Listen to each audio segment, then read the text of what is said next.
All right, welcome back to BSTV. This is Bianca. and I'm Steve. Hi. So we are reviewing Joe Millionaire, season 1, episode 1 and 2, because they combined them. So it's a longer 1.5 hour episode. But they are lying to everyone out there. I'm going to tell you the truth. About what? This is not season 1.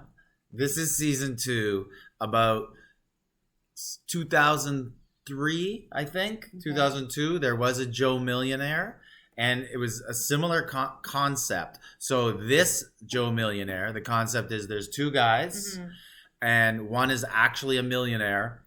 $10 million, they told us. He's a rancher. He's worth $10 million. Yeah. His net worth, yeah. And the other one is a construction worker, does not have $1 million. But still construction, decent job. Anyways, flashback to 2002 or 3, whatever it was. It was Joe Millionaire. The guy's name was Evan something. It's my first time ever hearing of this Evan show, so I have no idea. Evan something. Anyways, he was a construction worker as well, and there was only one contestant, and he was not a millionaire. And that they didn't tell the girls this. Obviously, they just ran the whole thing that he was some like royal from England. And I actually do remember that he was like a prince. Something. I don't remember exactly. These are two different shows that we're talking about. No, it was called Joe Millionaire. Okay. Same as this. Okay. Anyways, fast forward to the end of the original Joe Millionaire's finale. He chooses a girl and then tells her he's not a millionaire. This one, they have two guys, and they actually tell all the girls. It's very much like The Bachelor, but they tell them all, one's a millionaire, one's not. So it adds kind of the twist where the girls are like, ooh, which one is it? Yeah, and they're asking a bunch of questions to try to figure out if they could tell who is actually the one who's worth $10 million. Yeah, I don't know why they'd be interested in that. Who cares? It's just about love, isn't the show? Funny's good too. Yeah, so it makes it easier anyways. Yeah. So there's one girl. I don't know any of their names yet, really, because they haven't really, they haven't eliminated enough. They're still like 30. It's hard to. But the blonde girl who says she's going to ask all sorts of questions and try and figure it out, she seems to have figured it out based on their mannerisms. The one guy looks up a lot. The non-millionaire construction worker seems to look down a lot, maybe suggesting lack of confidence. Also, when the two guys interact together, I picked up on similar things to what she did too. The millionaire guy seems to take the lead and be more comfortable in a crowd and do the speeches, while the other guy kind of stands behind him. And Can that be like scripted though? Yeah. And there could be millionaires who would just be like, yeah, let this guy talk. Like, it's fine. I don't need the limelight all the time, for sure. It's $1 million these days, really, though. Yeah. So there's scenes where both guys, because one thing I think they did do really well in scripting was the millionaire isn't like $150 million where he isn't used to common folks. Like, he's a rancher, so he's a cowboy, so he goes to bars and drinks, and is kind of just a regular guy. And so he likes to drink, and he doesn't know how to dance, so they both have to learn how to do these fancy dances, waltz, and what was the other one, foxtrot or something. Yeah, but blind dancing is not fancy.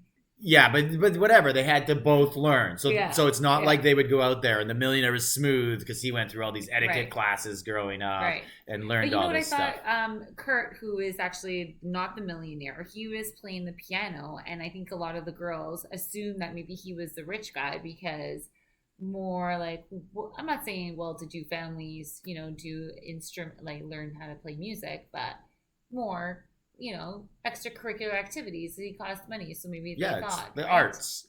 Yeah. And he has 6 siblings, he said. So, putting all kids through like art programs or whatnot, it does get expensive. Yeah. So one of the things that I thought was funny watching this thing, it reminds me of this radio show I used to listen to, Adam Carolla. He was on The Man Show with Jimmy Kimmel.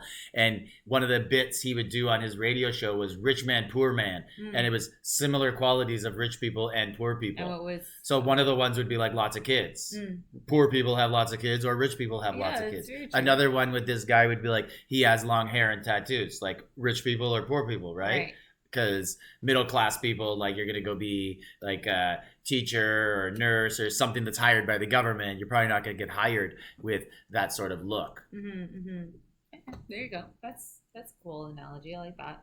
Yeah. Yeah. It was a fun bit to watch Yeah. on shows. But I also like it's very similar to Bachelor and Bachelorette. So Bachelor and Bachelorette fans, if you're interested in watching another reality TV show just to pass the time right now during COVID, this one is a good one. But I like the fact that the guys actually talk to each other and they go through their dates and then they kind of like hash it out and be like, oh, how was your date? What happened? And you're not just hearing it from the producers asking them, in The Bachelor. So you kind of see not behind the scenes, but like kind of how they felt and what they thought, and like the similarities of which girls they wanted to keep and which girls that they didn't want to keep. Yeah, so that part kind of reminds me of Temptation Island, where Oh, where yeah, they the kind of guys talk. and girls would Yeah. talk to each other and be like, which ones we want to send home? I have a Yeah. connection with her. Oh, please save her. I like her. Yeah, And yeah. that sort of stuff. And they Yeah. would vote I together. do. I like that. I like that also. Yeah, so I like the dynamic between the two guys. They're really good. Both of them like decent looking. They think they're tall and dress well. So I think the girls. So It's gonna be a stiff competition for some of these. so girls. they go on, much like Bachelor, they have like a date or party night. Yeah. And one guy took half the girls and one guy took the other half of the girls. And one guy, the cowboy, the rich guy, what's his name? Steven. Steven. You should know this. I should. Steve. He should host this show. You should host the show. Yeah. Maybe a guest spot. Okay. Anyways, his party was awesome. They just Yeah, went to a for sure. pool party and got drunk. No, but first they went to the cowboy but then bar. he's like, That let's was let fun. loose, Yeah, right? Yeah, for sure. Come the back other to one the was place. like very like snooty and stuck up. It was like at a ball, and the girls had to wear these gowns and get all dressed up and be all bougie and stuff. And there was a but- fight. Yeah, Because obviously. so one girl, I don't know her name, but she was getting along well. Kala. She was getting along well with Evan. Kurt. Evan's the original Joe Millionaire. So she's getting along well with Kurt, having a good one-on-one date time, just like on Bachelor. Everyone's jealous. And then after, when everyone was back in the group, she had cake on her thumb and she put it in his face. No, she didn't. He just went up and licked it. No, she raised her hand. and then, he's And like, then "Oh, he it's on went and your licked thumb." it. Yeah, then he went and licked Yeah, it. So that set off all the girls. Like, oh my God, we're falling behind. She's got him wrapped around her finger or thumb. And then they cried. And the day was awful. Not as fun as the pool party. Yeah, that was bad. And then the other girl that caused a lot of drama because she was just crying is Rachel. She's just like a loose cannon. Is she the influencer model? No, with she was the just, lips? no, she was the one that With just the- wanted tequila and was an instigator. Oh, yeah. And she just drank way too much, and so she just started crying and created more drama. But she is definitely a loose cannon. So Kurt and Steven better watch out for her. What about the girl who said she was voted most likely to marry a millionaire or marry rich? From her mom. Yeah, or from her family. Her family Yeah, voted her no, most likely yeah, to. Her mom, yeah, Yeah. Suzette. That's a Yeah. realtor. Yeah. Yeah. Does Okay. that make her a gold digger? Yeah, obviously she's Yeah. looking to get a rich person. Hey, whatever you like, whatever floats your boat, guys, right? So Well, if you she's could do close it- to her target now, her Yeah. goal. So we are going to watch episode 3, and I think this is definitely going to be in the circulation for BSTV. Yeah, for sure. I like it. Yeah. Yeah. All right. So stay tuned for Yeah, the guys. review of episode 3. This is BSTV. Like, subscribe, leave a comment.